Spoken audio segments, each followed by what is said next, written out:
Creo en nuestro Dios el Padre, en su Hijo Cristo el Rey.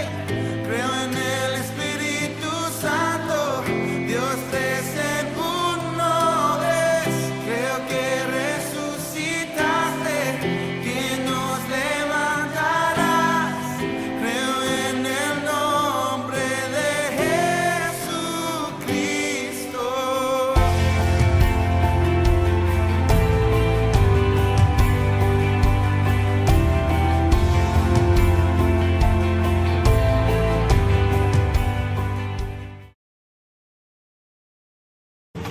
Bueno, mis hermanos, voy a invitarlos a que busquen en sus Biblias el primer libro de los Reyes, capítulo número 21. Primer libro de los Reyes, capítulo número 21. Dicen por ahí que cuando alguien les diga Primera de Reyes, o Segunda de Reyes, o Primera de Crónicas, o Segunda de Crónicas, es que no sabe nada, sino que es primer libro de los Reyes, que no son cartas, son libros. Primer libro de los Reyes, capítulo 21.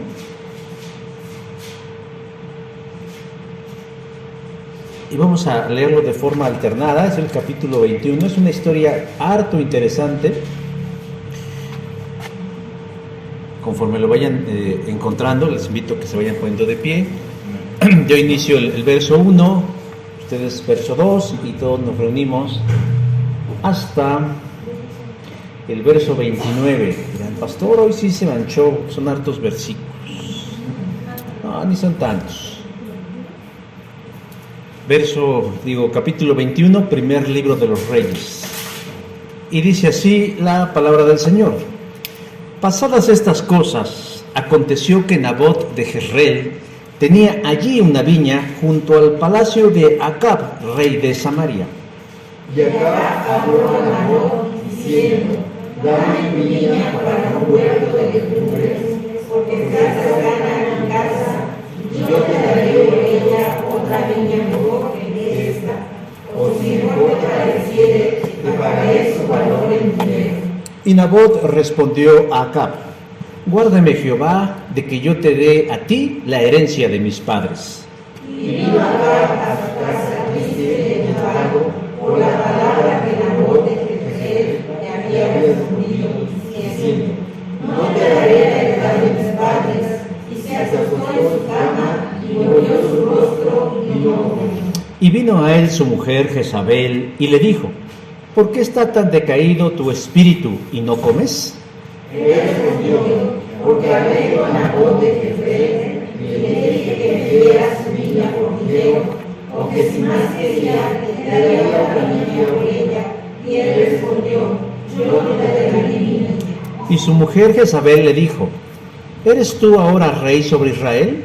Levántate y come y alégrate, yo te daré la viña de Nabot de Jezreel.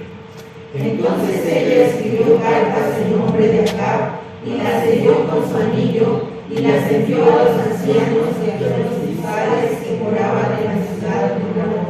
Y las cartas que escribió decían así: proclamad ayuno y poned a Nabot delante del pueblo. Y poned a los hombres perversos delante de él, que atestiguen contra él y digan: tú has blasfemado a Dios y al rey. Y entonces sacadlos y apedreadlos para comer. Y los de su ciudad, los ancianos y los principales que moraban en su ciudad hicieron como Jezabel les mandó, conforme a lo escrito en las cartas que ella les había enviado. Y promulgaron ayuno y pusieron a Nabot delante del pueblo. Vinieron entonces dos hombres perversos y se sentaron delante de él, y aquellos hombres perversos atestiguaron contra Nabot delante del pueblo diciendo: Nabot ha blasfemado a Dios y al rey. Y lo llevaron fuera de la ciudad y lo apedrearon y murió. Después enviaron a decir a Jezabel: Nabot ha sido apedreado y ha muerto. Cuando Jezabel oyó que Nabot había sido apedreado y muerto, dijo a Acab: levántate y toma la viña de Nabot de Jezreel, que no te quiso dar por dinero, porque Nabot no vive, sino que ha muerto. Y oyendo Acab que Nabot era muerto, se levantó para descender a la viña de Nabot de Jezreel para tomar posesión de él. Entonces vino palabra de Jehová a Elías Tisbita diciendo: Levántate, desea y entrarte con Acab, rey de Israel, que está en Samaria. He aquí él está en la viña de Nabot, a la cual ha descendido para tomar posesión de él. Y le hablarás diciendo: así ha dicho Jehová, ¿no mataste y también has despojado? Y volverás a hablarle diciendo: así ha dicho Jehová, en el mismo lugar donde lamieron los perros la sangre de Nabot, los perros lamerán también tu sangre, tu misma sangre. Y Acab dijo a Elías: me has hallado, enemigo mío. Él respondió: te he encontrado porque te has vendido a hacer lo malo delante de Jehová. He aquí yo traigo mal sobre ti, y barreré tu posteridad, y destruiré hasta el último varón de la casa de Acab, tanto el siervo como el libre en Israel. Y pondré tu casa como la casa de Jehová, hijo de Nabat, y como la casa de Baasa, hijo de Aías, por la rebelión con que provocaste a ira, y con que has hecho pecar a Israel. De Jezabel también ha hablado Jehová, diciendo: los perros comerán a Jezabel en el muro de Jezreel. El que Acab fuere muerto en la ciudad, los perros lo comerán, y el que fuere muerto en el campo, lo comerán las aves del cielo. A la verdad ninguno fue como Acab, que se vendió por hacer lo malo ante los ojos de Jehová, porque Jezabel su mujer lo incitaba. Él fue en gran manera abominable, caminando en pos de los ídolos, conforme a todo lo que hicieron los amorreos, a los cuales lanzó Jehová delante de los hijos de Israel. Y sucedió que cuando Acab oyó estas palabras, rasgó sus vestidos y puso cilicio sobre su carne, ayunó y durmió en cilicio y anduvo humillado. Entonces vino palabra de Jehová a Elías Tisbita diciendo: Todos: ¿no has visto cómo Acab se ha humillado delante de mí? Pues por cuanto se ha humillado delante de mí, no traeré el mal en sus días, en los días de su hijo traeré el mal sobre su casa. Amén. Pueden tomar sus lugares, que es una palabra neutra, no son lugares ni lugaros, sino son lugares. No es cierto. Una broma de mal gusto. Yo sí te creo. Yo sí te creo es una expresión que comenzó a hacerse muy popular a partir del año 2016, luego que una joven en Pamplona, España, fuera brutalmente abusada por 5 jóvenes. Acuérdense que esto lo pasamos en YouTube y si decimos ciertas palabras nos cortan el video, entonces bueno, después voy a poner un cartelito que quiere decir: abusaron de ella por 5 jóvenes identificados como La Manada, pues así se describían ellos en su propio grupo de WhatsApp. El caso fue muy controvertido y mediático, pese a que se buscó proteger la identidad de la víctima. La sentencia que la defensa logró para La Manada fue de tan solo 9 años, luego de que la Fiscalía había solicitado 22 años de cárcel. Esta inconformidad detonó en ciertos sectores de la sociedad, principalmente grupos feministas, a que denunciaran una constante para las mujeres en que no se les crea totalmente cuando son víctimas de violencia sexual o de violencia física.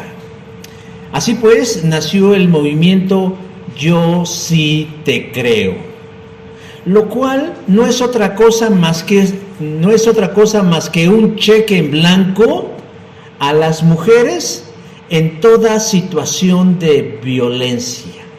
Es decir, una mujer tendría la libertad y el derecho de acusar principalmente a un varón en cualquier circunstancia bajo la premisa yo sí te creo.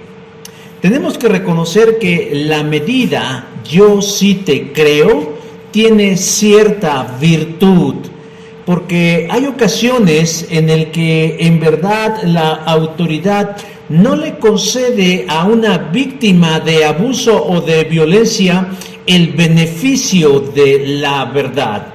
Se les cuestiona, se les revictimiza y también se les trata con indiferencia, comenzando así a vivir un verdadero viacrucis.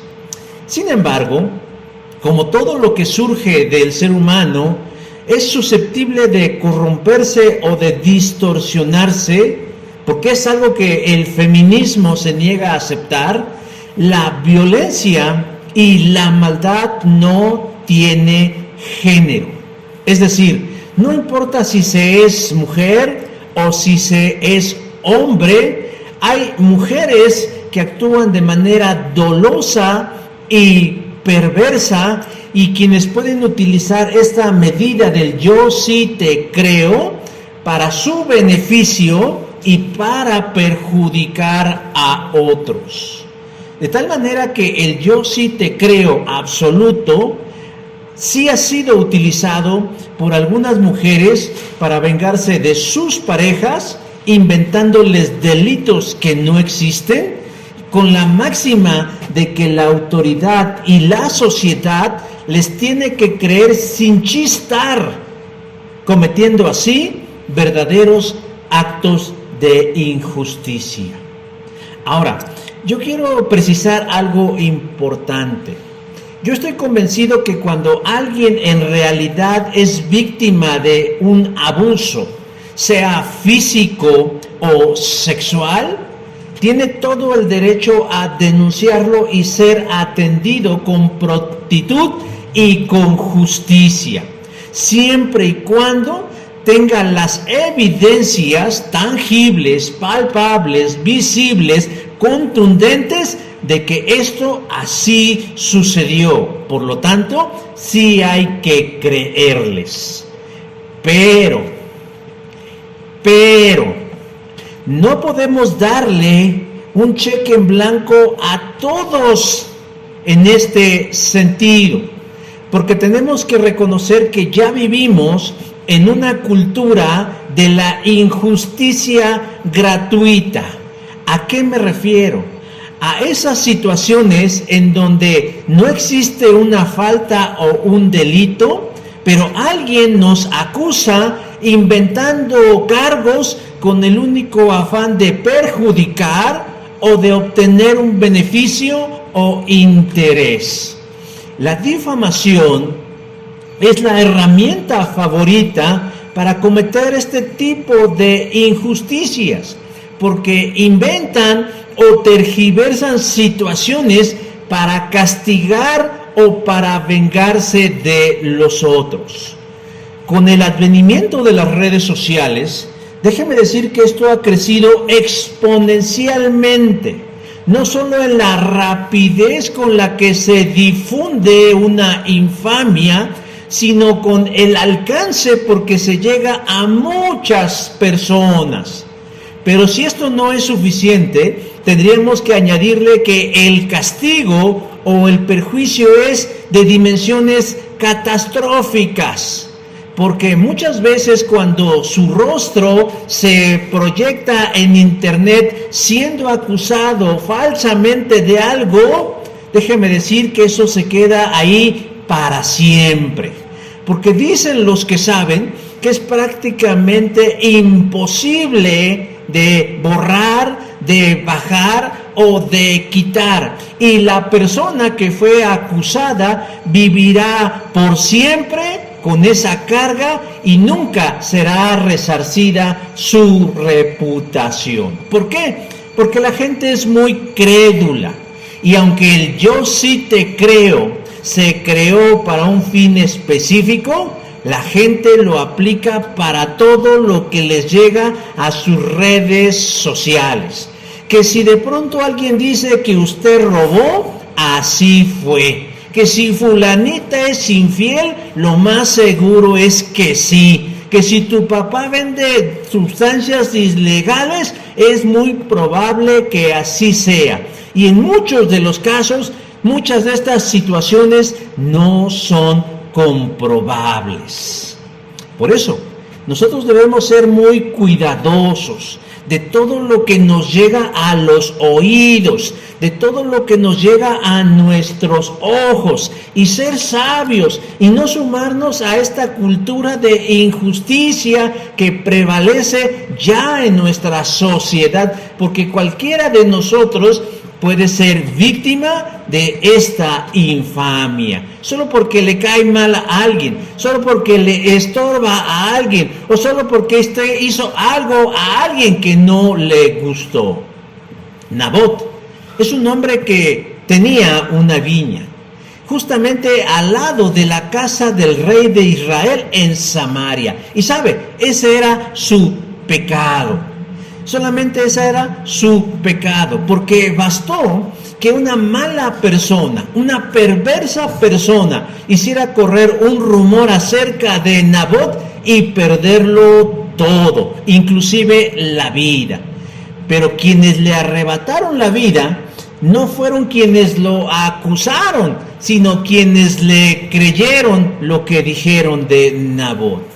Por eso, hermanos, es importante que uno como cristiano, como creyente en Jesús, marquemos la diferencia en esta cultura de injusticia, de no sumarnos a los linchamientos de ninguna naturaleza, porque la mejor manera en cómo uno puede vencer el mal es haciendo el bien. Romanos 12:21.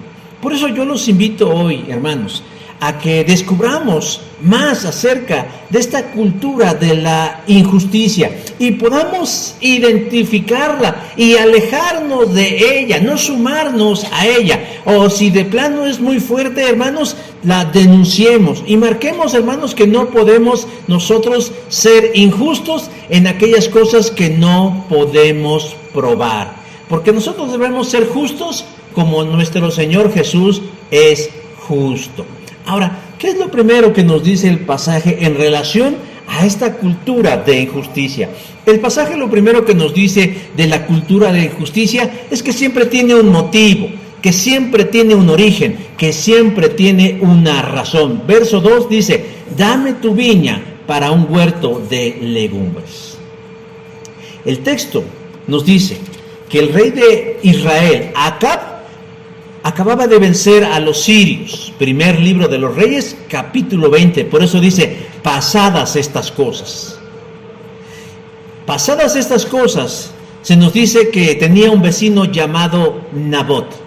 Y Nabot poseía una viña al lado del palacio real en Samaria. Versículo número 1.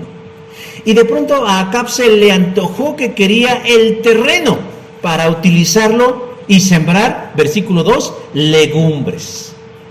El rey estaba tan interesado en el terreno que estaba dispuesto a intercambiar el terreno de Nabot por otro mejor o pagar en dinero por esa tierra. Verso 2 dice, yo te daré por ella otra viña mejor que esta, o si mejor te pareciere, te la pagaré su valor con dinero. Pero Nabot no estaba dispuesto a ceder su tierra para nada, porque le responde, guárdeme Jehová de que dé yo a ti la heredad de mis padres.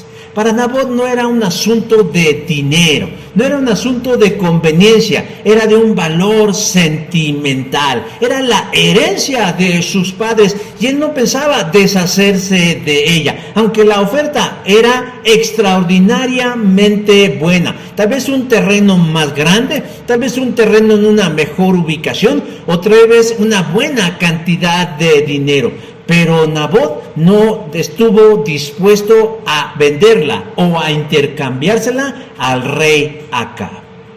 Pero Acab no tomó bien la respuesta de Nabot y se volvió a su casa, verso 4, ¿cómo? Triste y enojado. Pero más que triste y enojado, déjeme decir, como un niño berrinchudo ante la respuesta de Nabot, porque dice que se acostó en su cama, volvió su rostro y no comió. O sea, me imagino así como las quinceañeras del pasado, llorando, moviendo los brazos, se arrojó a su cama y lloró desconsoladamente porque le negaron un terreno que quería para sembrar legumbres. Desde aquí podemos nosotros ir descubriendo el carácter del rey, de un hombre de estado, de un adulto incapaz de tolerar la frustración, que en lugar de actuar con madurez, con sensatez, con sabiduría, lo hace como un niño berrinchudo que no obtiene su preciado juguete. Bueno, el rey de todo se va a refugiar a su cama. Le da la espalda. Cuando dice el texto, se volvió su rostro, quiere decir, no le hablo a nadie, no le hablo a nadie, no le hablo a nadie, y se negó a comer, como queriendo castigar quién sabe a quién, porque la vida no lo trataba con justicia. Pero de pronto, su esposa Jezabel, célebre personaje por su maldad y oscuridad espiritual, se acercó a su apocado esposo y le pregunta, ¿por qué está tan decaído tu espíritu y no comes? Verso 5. Aunque no lo crean, Jezabel tenía su corazoncito, negro, pero tenía su corazoncito. Jezabel es la única a la que el rey Acab le permite recibirle. Y Acab le cuenta lo que Nabot le contestó en relación a la viña, negándosela, pese a que le había hecho jugosas ofertas, versículo 6. Y entonces Jezabel, al escuchar esto, le hace al rey una pregunta retórica. Recuerde usted que la pregunta retórica es aquella que va implícita a la respuesta. Es como yo dijera, usted se llama Consuelo, ¿verdad? Esa es una pregunta retórica, o sea, porque va implícita a la respuesta. Él le pregunta, ¿eres tú el rey de Israel? Pues claro que es el rey de Israel, versículo número 7. Es una pregunta obvia, pero no porque Jezabel no supiera eso, sino que la idea o la intención de la pregunta es despertar la conciencia de Acab diciendo, caray, tú eres el rey de Israel. O sea, no eres un hijo de vecino, no eres un pelagatos, eres el rey de todo el norte. No puedes estar ahí con esa actitud achicada que no es digna de la envergadura de un monarca. Lo alienta, le quiere levantar, lo anima y enfáticamente le dice, levántate, come, alégrate. Hasta ahí, diríamos, cualquiera hubiéramos hecho lo mismo. Pero después le dice, yo te daré la viña de Nabot de Jezreel, versículo 7. ¿Cómo es que ella hace una promesa de esta naturaleza? ¿Qué está dispuesta a hacer para lograr el objetivo? ¿De dónde saca tanta seguridad para afirmar lo que dice? Pues ¿quién es esta mujer? Jezabel. Jezabel es la reina consorte de Israel. En el lenguaje de la monarquía existen 3 tipos de reina. La reina reinante, es decir, aquella que gobierna y domina. La reina consorte, que es la esposa del rey y gobierna junto con él. Y la reina regente, la que permanece interinamente si el rey muere, en lo que asciende el sucesor, que generalmente es su hijo. En este caso, de manera oficial, Jezabel es la reina consorte, es decir, vive su esposo es el que reina y ella reina en conjunto. Pero la historia nos dice, y el relato, es que realmente ella era una reina reinante, ella dominaba, era tal el carácter, la fortaleza y el temple de esa mujer que ella llevaba los pantalones en la casa. Porque ya nos dimos cuenta cómo es el rey, un hombre debilucho, quien se deja llevar por lo que le dice su esposa. Esa es Jezabel, una mujer de la realeza pagana, sacerdotisa de la deidad Astarte, dotada de un enérgico y duro carácter y ferviente adoradora de Baal. Acab, su esposo, le mandó construir junto al templo de Samaria, en el monte Gerizim, un altar y un templo consagrado a las deidades de Baal y de Asera. Su mismo carácter dominante la hacía sentir facultada para hacer lo que ella quería, como inclusive a asesinar a los profetas de Israel. Primer libro de los Reyes, capítulo 18, versos del 4 al 13. Pues nada más por ese sencillo currículum que yo acabo de describir, es porque Jezabel se atreve a prometerle a su marido la viña de Nabot. Pero, ¿cómo va ella a cumplir su promesa? Mediante el acto de una injusticia. Una injusticia, hermanos, siempre tiene un origen o una razón de ser. Y generalmente es un interés personal de quien la planifica. Pero esos motivos no necesariamente son motivos elevados o importantes. Por ejemplo, en el caso de la viña de Nabot, ¿qué acaso el rey no podía encontrar una mejor viña que esa? ¿Qué no habría otras, nada más porque estaba cerquitas de su casa? ¿No habría otras más grandes, otras más prósperas, otras más bonitas? No, él quería esa. Él mismo se lo dice a Nabot cuando le dice: yo te daré por tu viña una mejor que esta. O sea, mismo Acab reconocía que había otras viñas mejores que la de Nabot. Pero el asunto por el cual se va a dar esta tragedia, hermanos, no es por un asunto importante. Porque ¿para qué quería Acab la viña? Verso 2 dice: para plantar un huerto de legumbres. O sea, todo este asunto no era para curar el cáncer, no era para detener el cambio climático, no era el caso. No era el caso como cuando Abraham en Hebrón compró la cueva de Macpela para sepultar a su esposa Sara, capítulo 23 del libro del Génesis. Tampoco es como cuando el rey David compró un terreno a un hombre llamado Araúna para construir ahí el templo de Dios. Segundo libro de Samuel, capítulo 24, verso 24. No, Acab quería el terreno para sembrar verduras. Tanto escándalo por un terreno, que a valor monetario tal vez no era costoso, pero que sí tenía un valor sentimental para Nabot, por lo cual no lo vendía ni lo traspasaba. Pero lo que en realidad le dolía a Acab no era no tener el terreno, sino que alguien se haya atrevido a negarle algo que él quería. Pero Jezabel, en un acto de amor, porque no vamos a negar que es un acto de amor, pero lo cual nos enseña que no todo amor es bueno, decide ayudarlo. ¿Cómo? A través de una infamia. En una injusticia, hermanos, pueden estar involucrados grandes intereses o pequeños intereses. Pero lo que sí no puede faltar como ingrediente en una injusticia es la maldad. No importa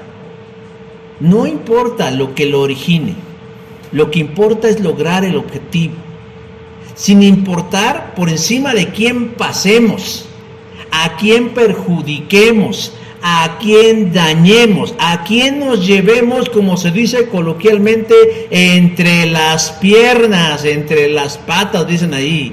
Lo que mueve a la injusticia es obtener eso que se desea a costa del precio que sea, incluso de la vida de los demás.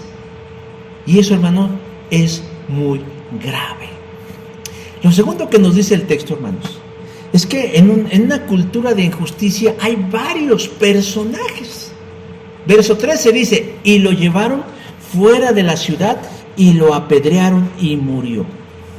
¿Cómo va Jezabel a cumplirle su promesa al esposo?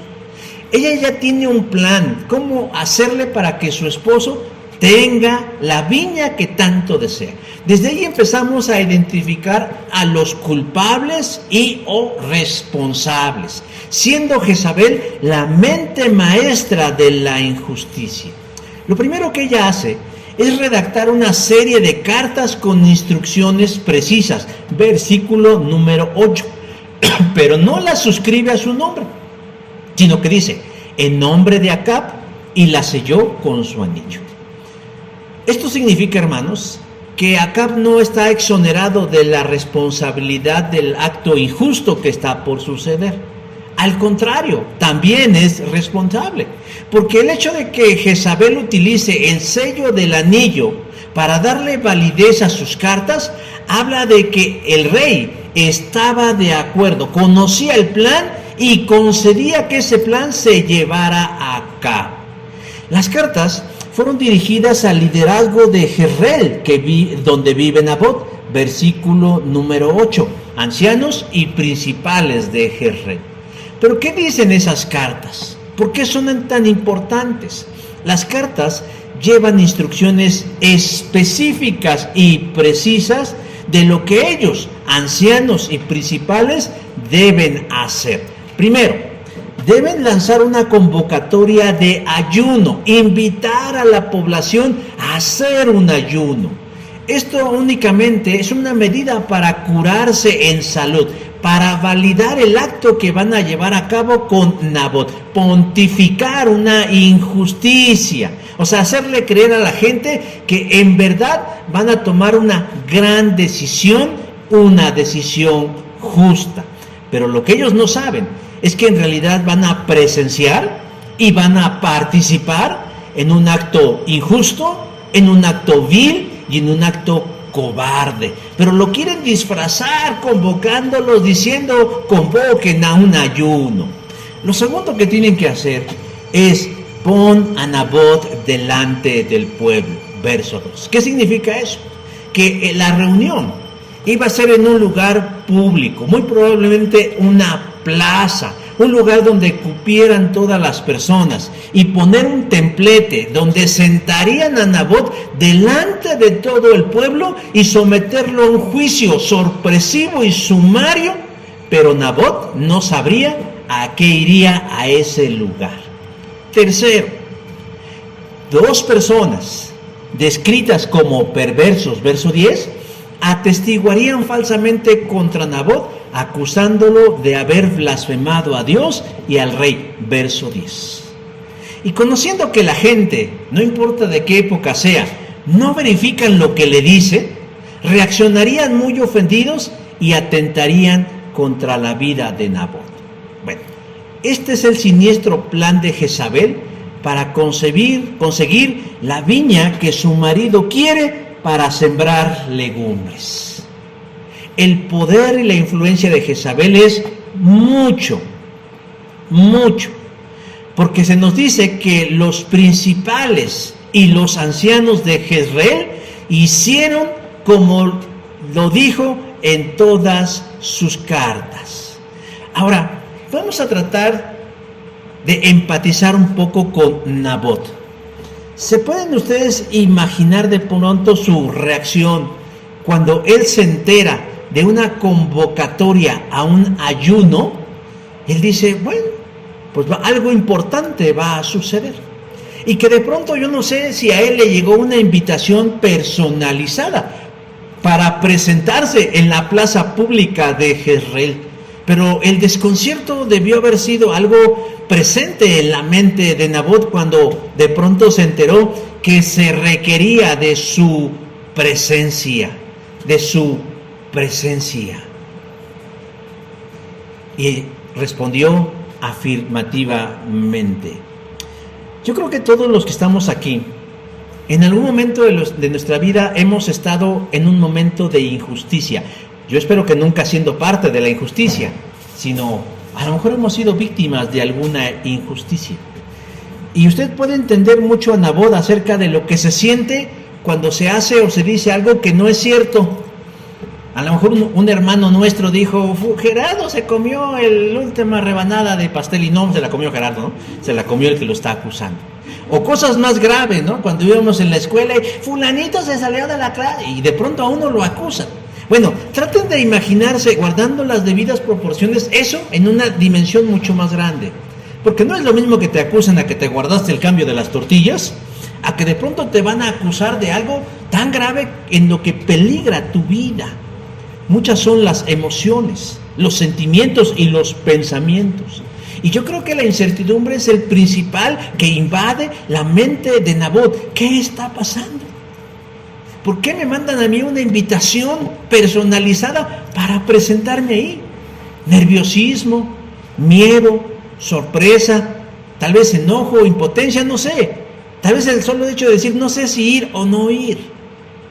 Pero tratemos de dimensionar por un instante lo que Nabot sintió cuando llegó a la plaza.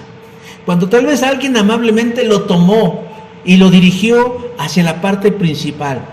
Su sorpresa mayúscula, y fue subiendo de nivel hasta llegar al límite cuando repentinamente se encuentra en medio de todos. Y aparecen dos desconocidos que le dicen: Nabot ha blasfemado a Dios y el rey. Versículo 13. ¿Qué creen que puede pasar por la mente de ese hombre? Pues obviamente decir, eso no es cierto. Y tal vez empieza a gritar, eso no es cierto, eso no es cierto, eso no es cierto. Me están difamando, me están infamando, me están acusando de cosas que no son ciertas. ¿Saben? Cuando estaba reflexionando en el tema, en el pasaje, en el relato, yo trataba de encontrar una palabra que englobara la injusticia que estaban cometiendo con Nabot y no encontré una sola, encontré varias. Difamación, infamia, cobardía, linchamiento, odio, irracionalidad, un conjunto de cosas, hermanos. Ese hecho que generó Jezabel en complicidad con su esposo y con la participación tácita de los ancianos y los principales, estaban incitando ¿a qué? A linchar a Nabot. Primero su imagen, acusándolo de algo, y luego su vida. Aunque parece ser un acto justo en el que lo están sometiendo a un juicio, no lo es. Porque para empezar, van dos personas que dice el relato que eran perversas y malas. Tal vez la gente no sabía eso, pero Nabot tal vez dijo, yo en esto ni los conozco y me están acusando de algo. Pero además, a Nabot en ningún momento le dan el derecho de réplica o de defensa. Simplemente le dicen, él blasfemó contra Dios y blasfemó contra el rey. Y ahí viene lo más grave, que la multitud como feminista del siglo XXI dijo, yo sí te creo. Le creyeron a los perversos. Yo sí te creo. Yo te creo, hermana. O yo te creo, hermano. Yo creo todo lo que digas. Es un cheque en blanco. Yo te creo. ¿Y cuál fue la reacción? Verso 14. Lo llevaron a la afuera de la ciudad y lo apedrearon. Lo mataron. Jezabel directamente no. Acab no se ensució las manos. Los ancianos y los principales tampoco. Fue la gente crédula quienes se tragaron completito el cuento de que Nabot había blasfemado el nombre de Dios y del rey. Lo tomaron, yo creo, con fuerza, con violencia, a empujones, empeñones, insultos, escupitajos, pedradas, infamias. Lo arrojaron afuera de la ciudad y empezaron a arrojar piedras sobre él hasta que se fue su último aliento de vida.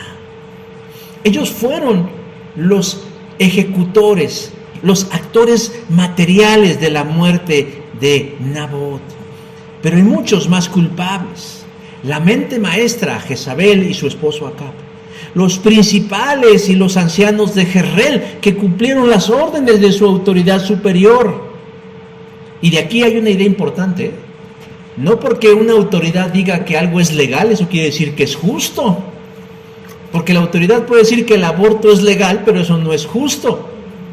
Déjeme decir que los nazis asesinaron a los judíos y a todos los disidentes de Hitler siguiendo las reglas de su propia justicia como país. O sea, era justo. Ellos no violaron la ley, sino que la ley decía y se los permitía.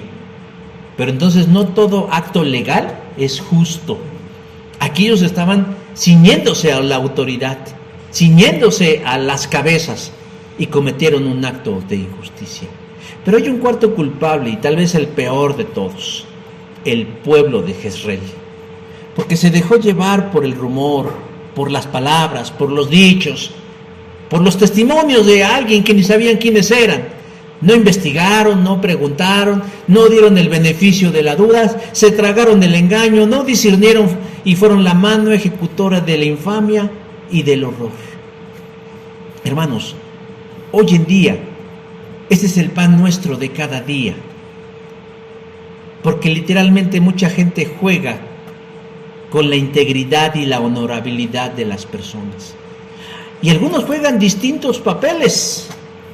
Gracias a Dios no hay todavía linchamientos literales, pero sí los hay mediáticos, en donde se pone en duda la reputación y la honorabilidad de alguien. Porque si a alguien se le ocurre inventar algo que perjudique a otro, nunca faltarán los esquiroles que harán la tarea de difundirlo. Ese es un esquirol. Un esquirol es aquel que dicen, es que dicen que esa señora roba. Sí, de seguro roba. ¿Sí? Y va y le dice, ¿qué crees que la señora roba? Y el que va y que difunde, esos son los esquiroles. Ustedes van a encontrar en las redes sociales este tipo de cosas con una facilidad impresionante, sobre todo en estas paginitas de colonias. Les presento a un señor que estaba en la tienda y me empezó a seguir y me tomó fotografías y me dijo, difúndalo. Y ponen la foto de un señor que usted sabe quién es, usted lo conoce, a usted le consta. ¿Mostraron alguna evidencia? Mostrar una fotografía no dice nada, porque puede ser la fotografía de cualquiera de nosotros. Subida a la red social y decir, este señor o esta señora se dedica a esto, y te dicen pelos y señales, pero nunca son capaces de probarlo. Y todavía te piden, difúndanlo. Y ahí tienen ustedes a los idiotas, porque no se les puede llamar de otra manera, compartiendo el rostro de personas, cuando lo que tendría que hacer el afectado es ir ante una autoridad y decir, este señor me robó, este señor me golpeó, esta señora me abusó, etcétera, pero no en una red social, no en el mercado, no en la reunión de la familia, no en la reunión de la iglesia. Hace algunas semanas yo leía una nota donde decía, 300 pastores de una denominación fueron acusados de abuso sexual por una mujer. Desde ahí yo me quedo pensando, ¿quién se va a creer esta nota? Pues hay gente que se la cree. Una mujer acusó a 300 pastores, pues como uno por día. Oiga, pues ni que hubieran sacado ficha. O sea, yo sí entiendo que hay abuso, sí entiendo que hay falta, sí sé que hay gente que se cae en pecado, pero no me vengan a decir que una sola mujer acusó a 300 pastores. A los 300 los cesaron, a los 300 los bajaron de su puesto y a los 300 les iniciaron un proceso judicial. Y dices, ¿de veras? Y dejen eso es una parte, la opinión de los que estamos alrededor, porque lea usted los comentarios, sí, son unos puercos, sí, son unos usos, y yo quién sabe qué, y yo quién sabe dónde. O sea, sumándonos como la gente de Jezreel, sin que nos conste, sin prueba alguna, contribuimos al castigo injusto de alguien. Hermanos, no todo lo que se publica en internet es verdad. Tampoco lo que escuchamos por boca de otros. Antes de decidir hacer algo, hay que verificar si la fuente de donde proviene eso es confiable, si es verificable. Y si fuera verdad aún así, hay que animar a ir a la instancia correspondiente, a la autoridad legal, moral o espiritual, para que se tomen las medidas correspondientes. Porque si no, hermanos, sería trágico que un día nos descubriéramos ser como aquellos que ayudaron a matar a Nabot. Y es muy triste eso.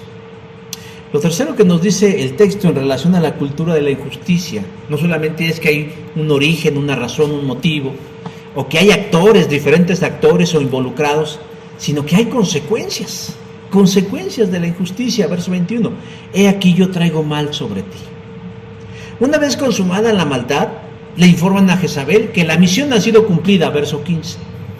Esta bien contenta le avisa a su marido que vaya y tome la viña de Nabot de Jezreel porque ha muerto, verso 15. Y yo sé que aquí puede surgir una duda. Pues que Nabot no tenía familia. Bueno, es probable que no tuviera familia, ¿verdad? Puede ser. Pero aquí le voy a añadir más chile a la herida. O limón. O salsa habanera a la herida. Al morir Nabot, esa viña no se convierte en propiedad pública. Lo primero que hay que ver es si hay descendientes, si hay familia que pueda reclamar la viña. Pues ¿qué creen que hizo Jezabel? Mandó a asesinar a toda la familia de Nabot. Segundo libro de los Reyes, capítulo 9, 20 y 25, dice: yo he visto la sangre de Nabot y la sangre de los hijos de él.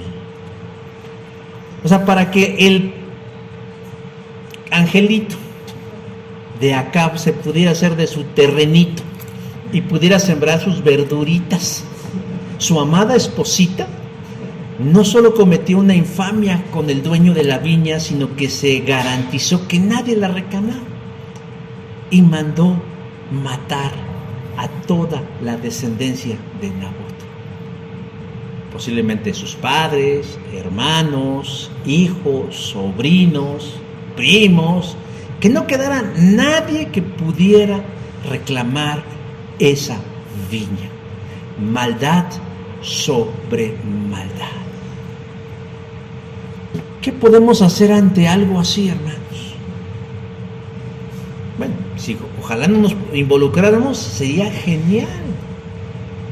Si pudiéramos denunciarlo, pues qué mejor, pero a veces es como ir en contra de la marea. ¿Y Dios? ¿Qué papel juega Dios en todo esto? Contrario a lo que nuestra percepción o lógica nos dicta, Dios no permanece indiferente o impávido ante las situaciones injustas, sino que el que es justo traerá juicio. Dice el verso 17 que Jehová buscó al profeta Elías, y lo pone al tanto de lo sucedido entre Acab y Nabot, versículos del 17 y versículo 18. Y entonces dice que lo busque a Acab y le haga saber que él tiene un juicio en contra de él y su descendencia. Verso 19 dice: el mismo lugar donde lamieron los perros la sangre de Nabot, los perros lamerán también tu sangre, tu misma sangre. O sea, Dios no se anda con pequeñeces. Dios no, él que es justo dice: así como tú mataste, así tú mismo vas a morir. Elías lo obedece, va a la búsqueda del rey, lo encuentra y le dice que le lleva malas noticias para él y para su casa. Verso 21 dice: Dios dice: borraré tu posteridad y destruiré hasta el último varón de la casa de Acab, tanto al siervo como al libre. ¿Saben? A veces nosotros no solemos creer tanto en la justicia divina. A veces cuando ya no nos queda un recurso en este mundo, decimos: se lo dejamos a Dios, ¿no? Pero a veces ese "se lo dejamos a Dios" suena más a algo con lo que nos queremos sentir menos mal. Pero en realidad tenemos que creer, hermanos, que cuando somos víctimas de una injusticia, Dios no dejará las cosas así, sino que Él traerá un juicio contra aquellos que nos pusieron bajo una injusticia. En su tiempo y con su método, Él dará a cada uno lo que le corresponde. Pero ¿solo Acab es responsable? El juicio también abarca a Jezabel. Verso 23 dice: los perros comerán a Jezabel en el muro de Jezreel. O sea, Dios ya había dicho qué iba a pasar con ellos. La dureza del castigo no solamente era por eso que ellos habían hecho, sino que ya tenían toda una trayectoria de maldad.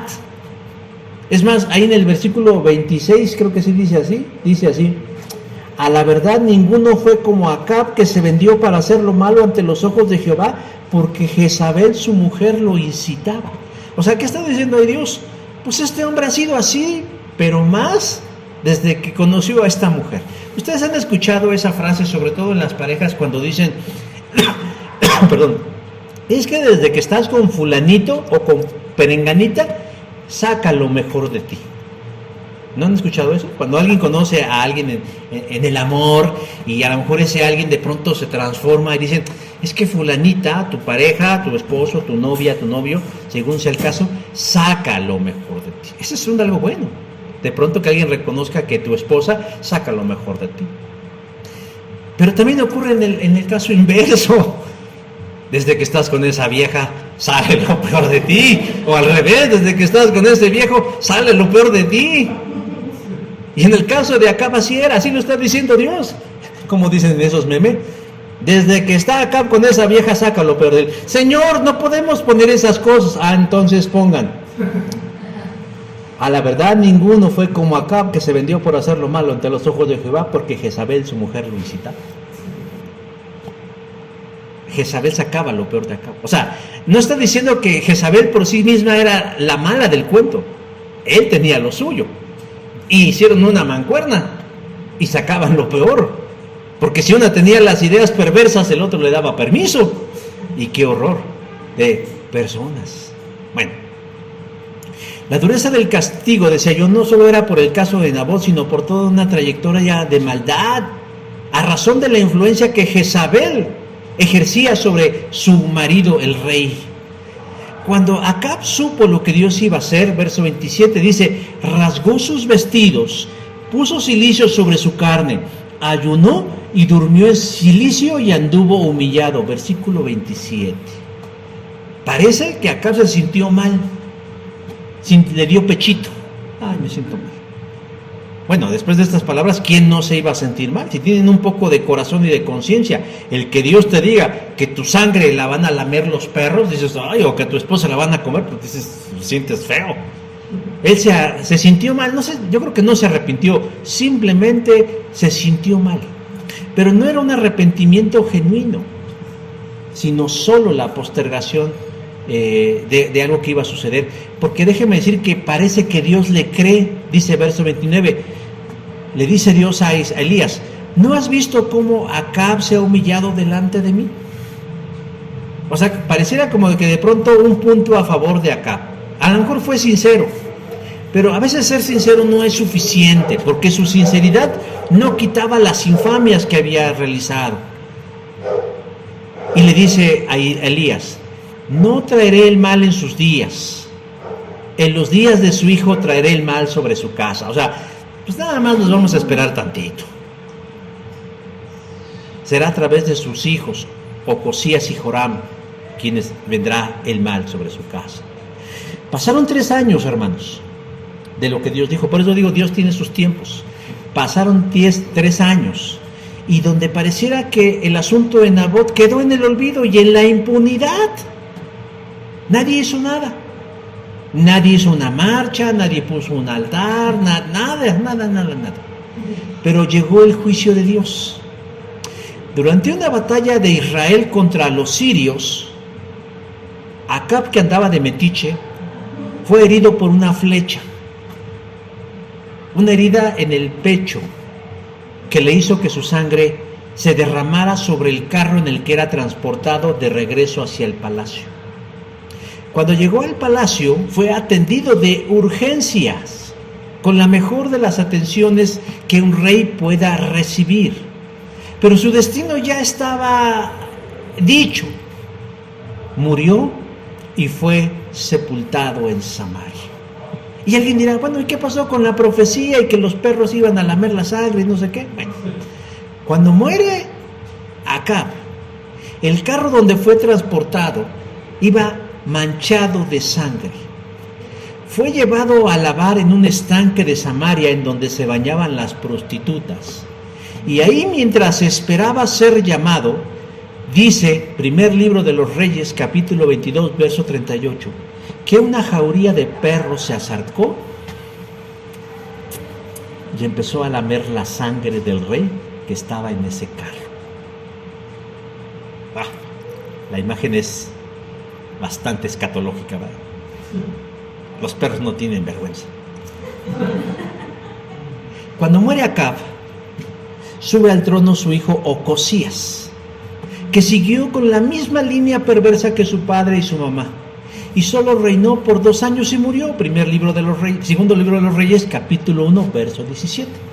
En su lugar subió Joram, hermano de Ocosías, hijo de Acab y de Jezabel, pero él reinó por 18 años. Él también, durante una batalla contra los sirios, fue herido. Fue huyendo y se refugió en Jezreel, justo a un lado de la viña de Nabot.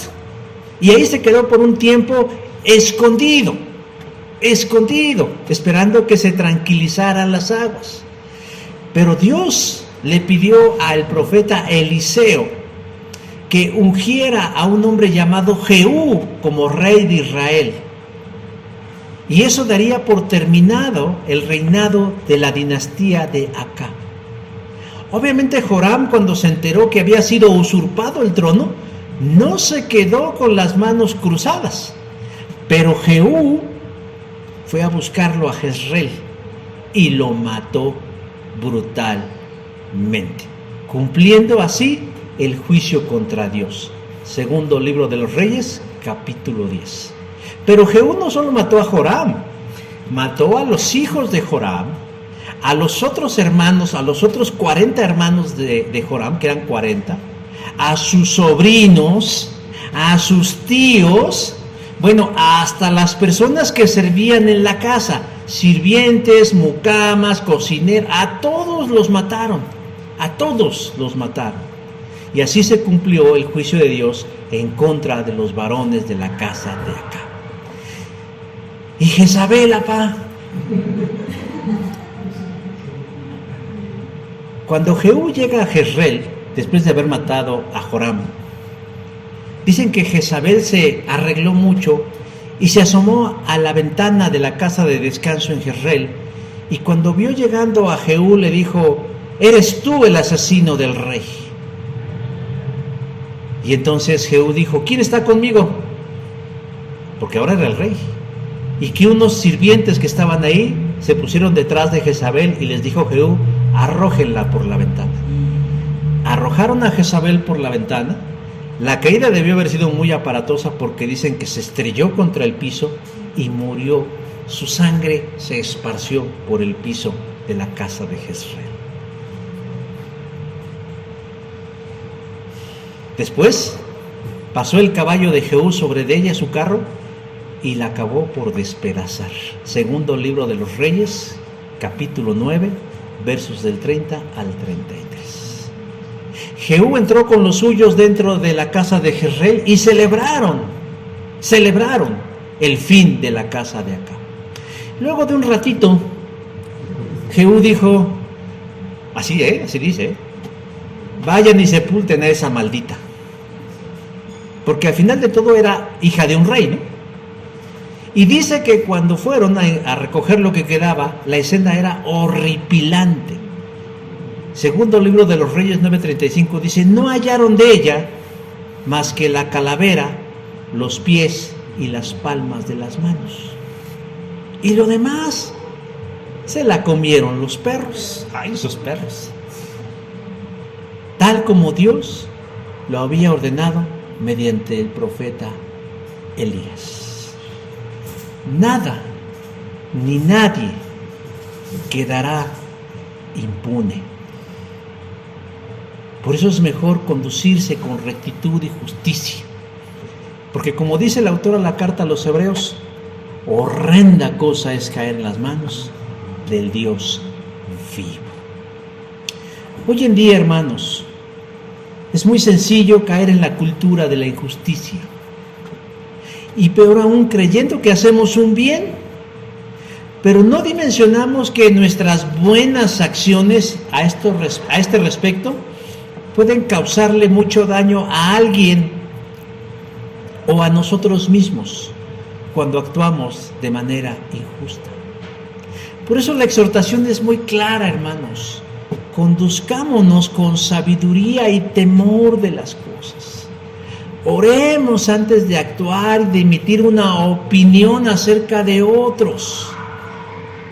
Hace algunos años yo vi una película inglesa que se llamaba La Calle, así se llamaba La Calle, en donde un profesor de preparatoria honorable, profesional, su vida fue destruida, su vida profesional, su vida familiar, su vida social, su vida marital, por una interpretación inexacta de sus necesidades fisiológicas. Él había salido a correr como todos los días y de pronto le anduvo de las aguas. Y a no haber baño, se fue y se escondió en unos matorrales a hacer del cuerpo. Una niña con su padre jugaban, no sé si a la pelota o al frisbee, eso yo no recuerdo bien. Y de pronto el padre aventó la pelota o el frisbee y fue a caer a donde el profesor se había metido a hacer pipí. Cuando la niña va corriendo inocentemente por su juguete, se sorprende porque ve a un señor. La niña grita, el profesor grita, el papá corre. ¿Y qué es lo que ve el papá? A un señor haciendo pipí. E inmediatamente dice, este hombre es un exhibicionista, es un cochino, es un marrano, es un cerdo, es un pervertido. Y hace un argüende y un borlote. Bueno, de entrada alguien podría decir, oiga, eso parece ser lo justo. Parece ser lo justo. Fue y lo acusó ante las autoridades. Pero esto fue escalando porque se supo en su trabajo, en su familia, en su vecindario. Lo corrieron del trabajo, su familia dejó, lo trataba mal, su esposa casi lo abandona. En su vecindario lo veían mal. El pobre hombre se vio muy, muy mal. La película trata sobre todo ese infierno que volvió ese hombre. ¿Sabe cómo termina la película? Cuando una vez la niña está jugando con su frisbee, con otra persona, con su papá, y le dice, con cuidado papá, no lo vayas a echar y me vuelva yo a encontrar con el Señor.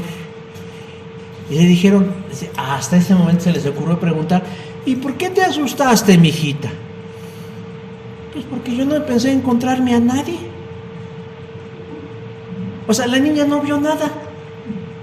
La niña no vio al Señor orinando. La niña no vio las partes del Señor. Ella ni siquiera se fijó qué estaba haciendo el Señor. A cualquiera nos puede pasar que si yo de pronto camino hacia allá y alguien sale intempestivamente, yo me asuste. Y eso no significa que vi a alguien haciendo algo incorrecto. ¿Se dan cuenta cómo a veces un acto que puede parecer justo se puede convertir en un acto de injusticia?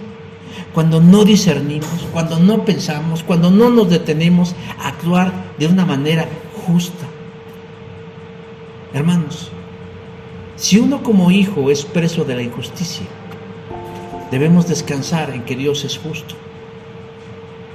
Él es la justicia por excelencia y pondrá a cada uno en el lugar que nos corresponde. Pensar en la justicia divina no es un sueño guajiro que puede suceder. Hoy vimos que Dios le hizo justicia a Nabot. La idea, hermanos, es ver todo ese engranaje que se da detrás de algo malo, como lo que le hicieron a Nabot. Pero también que veamos cuál es la acción de Dios ante un hecho en donde estaba implícito un acto de injusticia.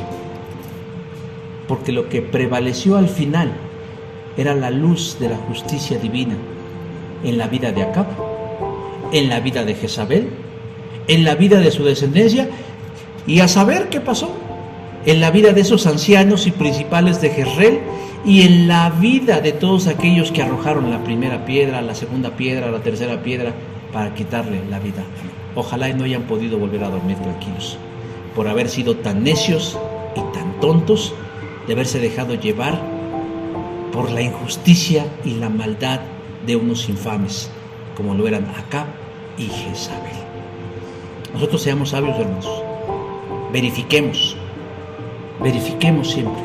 Y no demos un paso nunca si no tenemos los pelos de la burra para decir que es parda, o pinta, o negra, o blanca, o del color que sea. Pero que siempre el Señor nos tome de su mano. Voy a invitarlos a que se pongan de pie, hermanos, y vamos a orar. Señor Dios, en esta hora yo te quiero suplicar en el nombre de Jesús que siembres en el corazón de mis hermanos y de mis hermanas tu verdad y tu amor. Y que lo que hoy hemos expuesto, Señor, sea para tener sabiduría y para actuar con justicia en medio de una sociedad injusta. No, Señor, no se trata de engañar ni de tapar el sol con un dedo. No hablamos de esos casos. Hablamos de eso, Señor, donde va implícito todos los elementos que hoy descubrimos. Cuando se busca el interés de dañar y perjudicar a otros. Cuando otros participan sin discernir si están participando de algo justo o injusto. Pero que sobre todas las cosas, Señor, estemos tranquilos y confiados de que en su debido tiempo tú harás resplandecer la verdad. Esa que nos hace libres y esa que busca y anhela nuestro corazón. Gracias, Dios, por tu palabra. En el nombre de Jesús. Amén. Gracias.